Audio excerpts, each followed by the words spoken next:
All right, let's dive into some seriously creepy territory today. Oh, yeah. Skinwalkers, Navajo skinwalkers. Um, Let me go. you guys have sent us a ton of firsthand accounts. We're Yeah. talking 15 Wow. total. 12 from like one article and then 3 more from this forum post. Interesting. So get ready for some chills, I think. Yeah, what I think is really fascinating about these accounts, right? It's not like we're talking about scientific evidence or anything, Right. but you get this really raw, unfiltered glimpse into the power of belief and how it Yeah. shapes experiences, Yeah.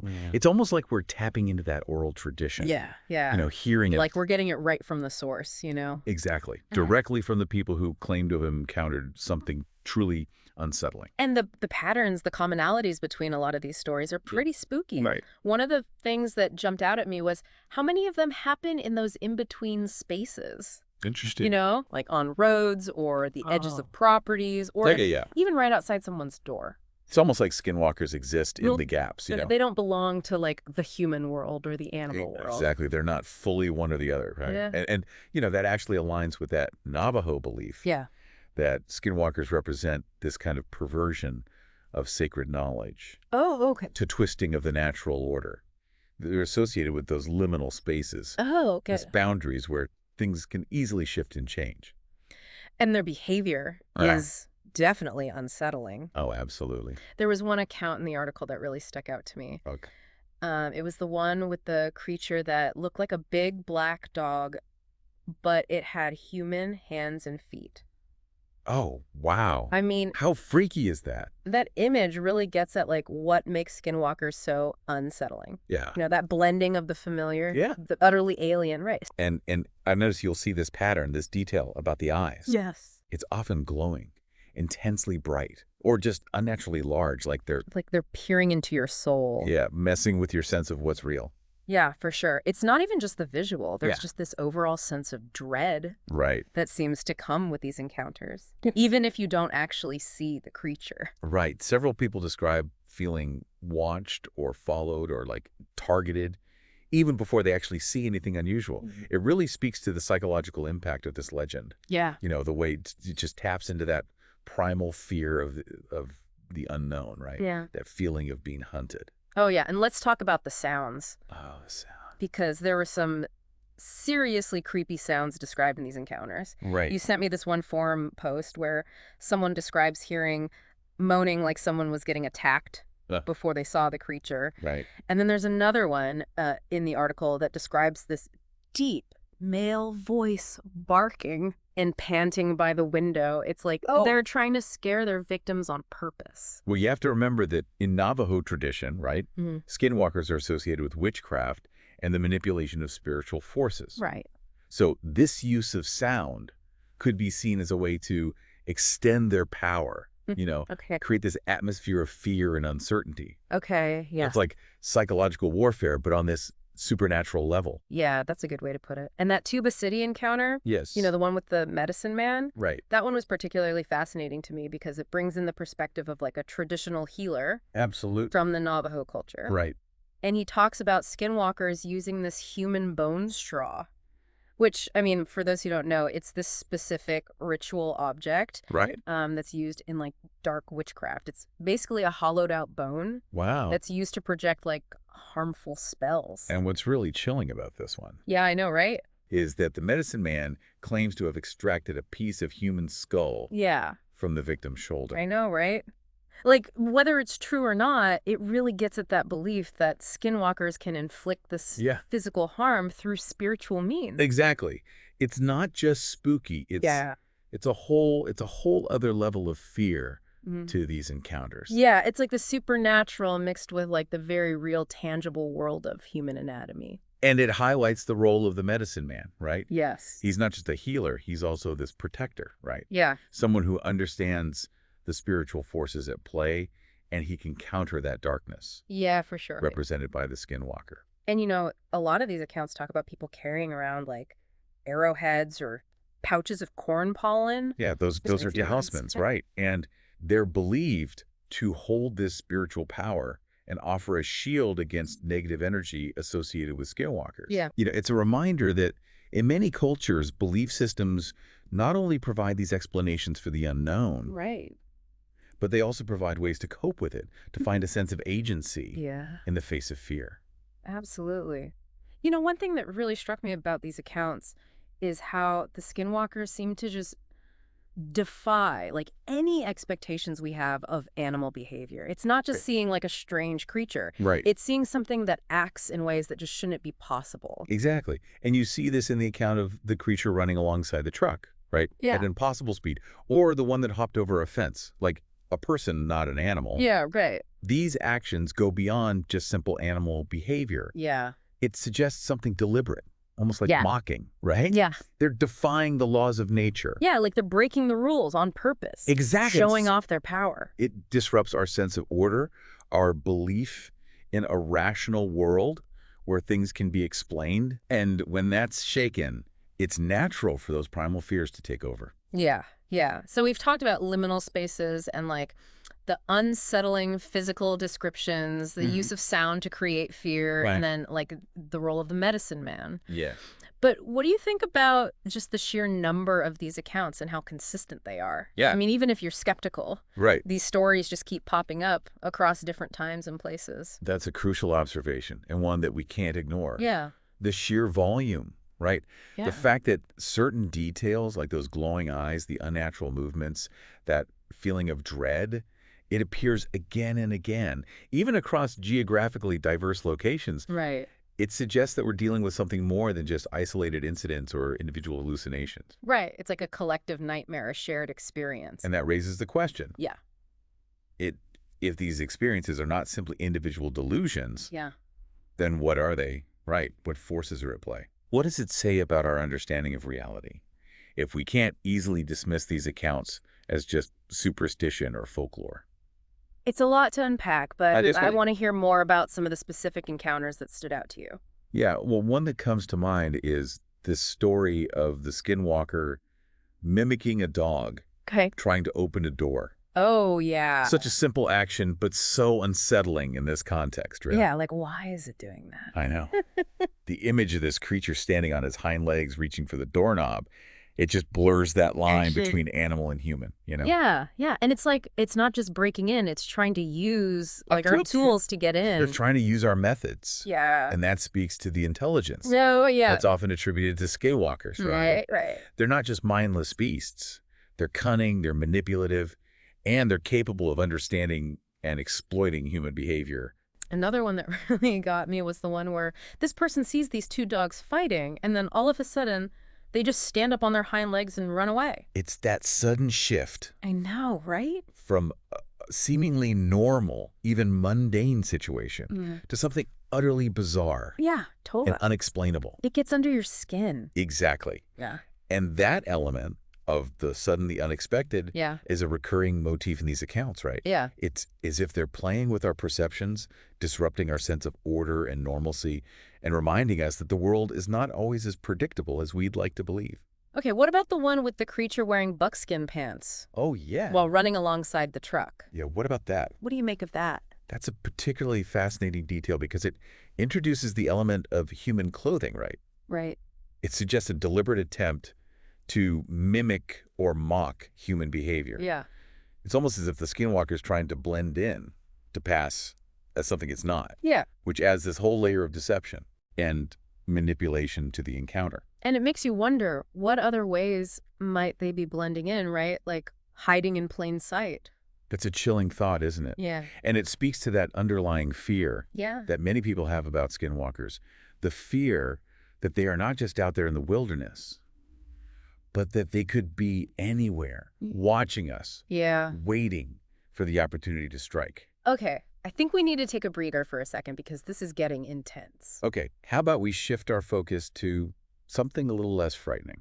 Okay. The Yeah. cultural context Okay, of yeah. these beliefs. Okay. It's important to remember that the Skinwalker legend is deeply embedded in Navajo tradition and worldview, right? Yeah. It's not just a scary story. It's a reflection of this complex and nuanced understanding Okay. of the relationship between humans, nature, and the spirit world. Yeah. It's important for us to approach these accounts with respect for that culture and those beliefs. Absolutely. So maybe you could help us unpack some of those beliefs and kind of give us a deeper understanding of the context. Yeah, so one key principle in Navajo worldview is this concept of hozo. Hozo. Yeah, which refers to a state of balance and harmony. Everything in the universe is interconnected, Okay. and maintaining that balance is essential for well-being, both individual and collective. Okay, so where do skinwalkers fit into that? Well, skinwalkers represent a disruption of that balance, right? Okay. A perversion of the sacred knowledge and power that exists within the natural world. Okay. They're seen as a threat to Hozo, and their actions are believed to bring illness, misfortune, even death. So it's not just about personal safety, it's about like the well-being of the entire community. Exactly. The balance of the entire ecosystem. And that's why the role of the medicine man is so important. Yeah. Right? He's not just a healer, he's a protector, someone who understands those spiritual forces at play. Yeah. And he can help restore balance when it's been disrupted. Okay. And then all of the protective measures, Right. like the carrying of arrowheads or corn pollen, that's also about maintaining balance. Yeah, those objects are believed to hold spiritual power that can counteract the negative energy associated with skinwalkers. It's about creating a spiritual barrier, a way to protect oneself and the community from harm. So even though we're talking about creatures that seem terrifying and supernatural, it really just comes back to that very human need for balance, for order, for a sense of safety and security. Precisely. And that's what makes these stories so enduring, so resonant, right? Yeah. They speak to our deepest fears and anxieties, our need to understand the world around us, Yeah. and to find ways to protect ourselves from those forces that threaten our well-being. I think we've laid some good groundwork here, exploring these themes. Yeah. The cultural context of these skinwalker accounts. And you know, one thing that strikes me is how these stories serve as cautionary tales, Yeah. reminding us of the consequences of greed, ambition, the misuse of power. It's a message that goes way beyond like any cultural boundaries. It's just human. Absolutely. It's the human condition. It's a mirror reflecting back to us our own potential for darkness, Yeah. our own capacity for both good and evil. As we continue to explore these accounts, I think we should keep that in mind. Yeah. We're not just studying a collection of spooky stories, but we're delving into like the depths of human experience, the complexities of belief, and that eternal struggle between light and darkness. All right, that was thought-provoking. I think we should take a quick break and then we'll be back to dive deeper into some of these accounts from the source material. Sounds good. You know, as we dive back into these specific accounts, you'll notice a lot of them involve journeys, people driving late at night, traveling through like unfamiliar territory. Yeah. It's almost like the act of moving between places, of being in transit, makes people more susceptible to these encounters. That's interesting. I hadn't thought about it like that. Yeah. But it makes sense. I mean, when you're on the road, especially at night, your senses are heightened. You're more aware of your surroundings. So maybe you're just more attuned to like those subtle shifts in energy that might signal a skinwalker's presence. And remember those liminal spaces we talked about? Yeah. Roads are connectors. Yeah. Between places, right? So they could be seen as inherently liminal. Oh, okay. Places where those boundaries between worlds are thinner. Okay, that's giving me chills. Yeah. So which road trip encounter really stands out to you? There's one from the article that's particularly vivid. Okay. It involves a group of friends driving through the Navajo Nation late at night, and they see this creature running alongside their truck. Okay. And the description is really striking. Tall, lanky, long arms, glowing red eyes. Okay, creepy. But the detail that really sets it apart is that it was wearing buckskin pants. Wait, hold on. Yeah. Buckskin pants. Buckskin pants. That's both creepy and oddly specific. Right. Yeah. And it adds another layer to that idea of skinwalkers mimicking human behavior. Okay. It's not just about taking on the form of a human or an animal, but it's about adopting our customs, our clothing, almost as if they're mocking us. That's unsettling, to say the least. Right. It's like they're not just creatures. There's something more, something that understands us, maybe even enjoys messing with us. And that detail about the buckskin pants also ties back to the medicine man's perspective in that Tuba City encounter. Oh, yeah. He talks about how skinwalkers often wear the skins or clothing of their victims as a way of absorbing their power or even their identity. Okay, now that's seriously creepy. Right. It's like they're not content with just scaring us. Yeah. They want to take something from us. Right. Something essential to who we are. It speaks to that fear that many people have about skinwalkers. Yeah. The fear that they're not just out there in the wilderness, Right. but that they could be closer than we think. Oh. Maybe even disguised as someone we know. Like right under our noses. Yeah. All right, I'm officially spooked out. Can we move on to a slightly less terrifying encounter? Okay, how about the one with the creature mimicking a dog trying to open the door? Oh, yeah, that one was creepy too. But I guess it's less scary than a skinwalker stealing your identity. True, true. Yeah.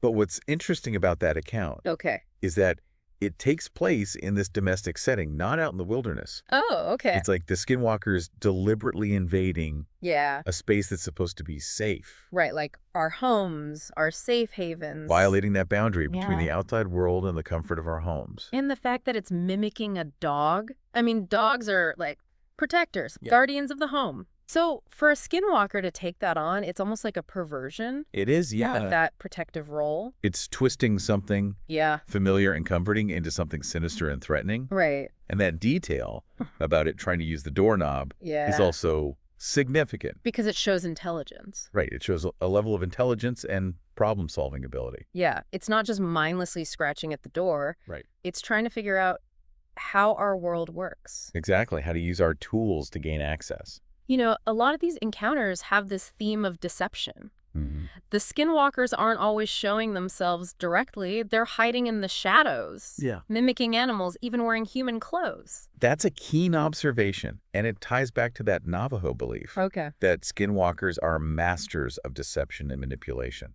Okay, so they're not just physically powerful. Right. They're cunning. They're manipulative. Right. They can exploit our weaknesses Exactly. and our trust. So it's not just about being aware of your surroundings. Right. But it's about being aware of that potential for deception, Oh, for things not being what they seem. it's like we can't always trust our senses. Right. What we think is real might actually be an illusion created by a skinwalker to lure us into danger. That can be a very unsettling thought. Yeah, I need a second to process that one. Yeah. It's like we're playing chess with a master strategist. Right. Someone who can see like several moves ahead Yeah. and is always one step ahead of us. And that brings us back to the importance Yeah. of those protective measures we discussed, right? Arrowheads. The arrowheads, the corn pollen, Right. the guidance of a medicine man. Right. Right. These aren't just superstitious trinkets. They represent a way of leveling the playing field, Okay. of accessing a power Okay. that can counteract the skinwalker's influence. It's like we have to equip ourselves both physically and spiritually Right. to navigate this dangerous and unpredictable terrain. Speaking of unpredictable, that account with the two dogs suddenly standing up on their hind legs and running away, Oh, yeah. that really highlights that element of the unexpected. I know, right? 1 minute, it's just a normal scene, two dogs fighting, Yeah. and the next, it's straight out of a nightmare. It's that sudden shift, that violation of our expectations that really gets to you. Yeah, it makes you question everything. It undermines our sense of order, Mm. our belief in a rational, predictable universe. Right, And when that's shaken, yeah. it's natural for fear and paranoia to take hold. Are there ever any accounts Mm. where the witness doesn't feel fear? That's an interesting question. Yeah. While most of the accounts we've discussed emphasize fear and dread, Yeah, there are a few okay. that hint at something a little more complex. Okay.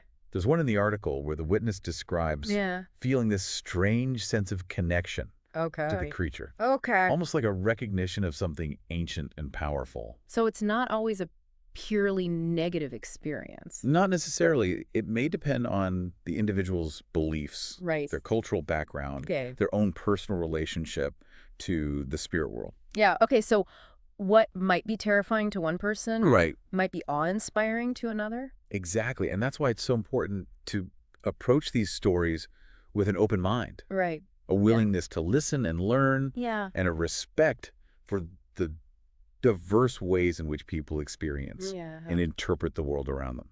So as we keep exploring these accounts, Yeah. let's try to keep that in mind. Yeah. We're not just trying to solve a mystery Right. or debunk a myth. Right. We're trying to understand the human experience Yes. in all its complexity. Yeah, the ways in which we make meaning of the world Yeah. and the stories we tell ourselves Yeah. to cope with the unknown. There's one in the forum post that you flag that I think is really relevant here. Okay. It's about this young man who hears this strange voice calling his name in the woods. Oh, wow. And when he goes to investigate, he sees this figure in the shadows, but it's not clear what it is. Okay. And the figure speaks to him in a language he doesn't understand. Okay. And it really freaks him out. What's interesting about this account Yeah. is the emphasis on language. Right, like the voice calling his name? The voice calling his name, the unintelligible speech. Yeah. It suggests a deliberate attempt at communication. Oh, okay. But a communication that is distorted, Okay. unsettling, and ultimately incomprehensible. It's like the Skinwalker's trying to reach out to him. Right. But in this really creepy way. It highlights the power of language. Yeah. Not just to convey meaning, Right. but also to create atmosphere Yeah. and evoke emotional responses. Well, the fact that he doesn't understand the words doesn't make it any less scary. It might even make it more frightening. Yeah, because it just suggests this power beyond his comprehension. It's like a glimpse into this world where the rules are different, Right. where communication takes on a whole new dimension, Yeah. and where the familiar becomes utterly alien. And that sense of alienation, Right. of being on the outside looking in, Yeah. it's like a recurring theme in a lot of these encounters. It's the feeling of being confronted with something Yeah. that challenges our understanding of reality. Yeah. That makes us question everything Right. we thought we knew about the world. Okay, I think we need to take another breather here. Yeah, me too. This is getting pretty intense. Yeah. What do you think about the idea that these encounters are symbolic rather than literal? Like maybe the Skinwalker is a metaphor for Right. something else, something deeper. That's an interesting question, and one that I think is worth exploring further. Okay. Could it be that the Skinwalker represents our own shadow selves, the darker aspects of our personalities that we try to repress or deny? Interesting. Or could it represent the anxieties and fears of a society, Yeah. grappling with rapid change and cultural upheaval? Those are really thought-provoking questions, and I think we should keep them in mind as we continue this deep dive. Yeah. It's easy to get caught up in the literal interpretations of these stories, Right. but they can also be read on a symbolic level. Right, as reflections of our own inner landscapes Yeah. and the challenges we face as individuals and as a society. Exploring those symbolic layers, I think, could give us insight, not just into the Skinwalker phenomenon, but also into the nature of ourselves Exactly. and the human condition. And by exploring those symbolic layers, we may gain insights not only into the nature of the Skinwalker phenomenon, Yeah. but also into the nature of ourselves Yeah. and the human condition. All right, let's take a quick break, Okay. and then we'll come back to wrap up this fascinating and unsettling exploration of Skinwalker encounters. Okay, we're back Yeah. and ready to wrap up our deep dive into the world of Navajo Skinwalkers. Yeah. One thing that keeps coming back to me is this idea of respect. Yeah, Respect for the Navajo culture, respect for the power of belief, absolutely. and respect for the unknown. That's a crucial point, and it's easy to get caught up in the sensationalism of these stories. Right. But it's important to remember that we're dealing with a belief system Right. that's deeply embedded Yeah. in Navajo tradition and worldview. Yeah, and for many Navajo people, the Skinwalker, Yeah. it's not just a spooky legend. It's not. It's a very real right. and dangerous presence. And even if we approach these accounts with a healthy dose of skepticism, Right. we can still appreciate the power of belief and the way it shapes our experiences. Right. Think about those accounts where people feel watched or followed, Yeah, even before they see anything. exactly. That sense of dread, that feeling of being hunted, Right. it's very real for them, regardless of whether there's an Yeah. actual creature out there. And that speaks to the psychological power of this legend. The way it just taps into those primal fears of the unknown. You know, as we've been talking about these encounters, I've been thinking about technology. Oh, interesting. A lot of the accounts involve cars, trucks, even flashlights. Right? It's almost like technology is both a tool and a barrier. Yeah, that's an interesting observation. Yeah. On the one hand, technology can give us a sense of security, Right. a way to illuminate the darkness, Right. connect with the outside world, but then But on the other hand, it can also make us more vulnerable. perhaps, Do you think it's because it creates a sense of false security? maybe, Okay. or maybe it's because technology disrupts that natural order. Right. Right. The balance that the Skinwalker legend is all about. And think about how many encounters happen on roads, Right. which are human-made intrusions into the natural landscape. Exactly. It's like we're venturing into their territory, bringing our technology with us. And that might be seen as a provocation. And that one account with the creature running alongside the truck wearing those buckskin pants. With the buckskin pants. It's almost like it's mimicking our technology. It is our clothes. Mocking our attempts to control and dominate the natural world. That's a chilling thought. It is. It's like they're adapting, they're evolving, finding new ways to interact with us and challenge our assumptions about the world. And it raises the question, what does the future hold? Right. As technology continues to advance. Yeah. Will it make us more or less susceptible to this kind of activity? That's a question I don't have an answer to, but it's definitely something to think about. Yeah. I think the most important takeaway from this whole deep dive is that the world is a complex and mysterious place. Absolutely. And there are things that we may never fully understand. Right, and that's okay. It's important to stay curious, keep asking questions, be open to the possibility that there's more to reality than meets the eye. Exactly, and as we navigate this uncertain terrain, perhaps the best we can do is approach the unknown with respect, with humility, and with a healthy dose of skepticism. And maybe a few arrowheads in our pockets, just in case. Indeed. Well, I think it's time to wrap up this deep dive. It's been great. Thanks for having me. Thank you so much for guiding us through this fascinating and unsettling world. My pleasure. It's been really eye-opening. To our listeners, keep exploring. Yeah. Keep questioning. Yeah.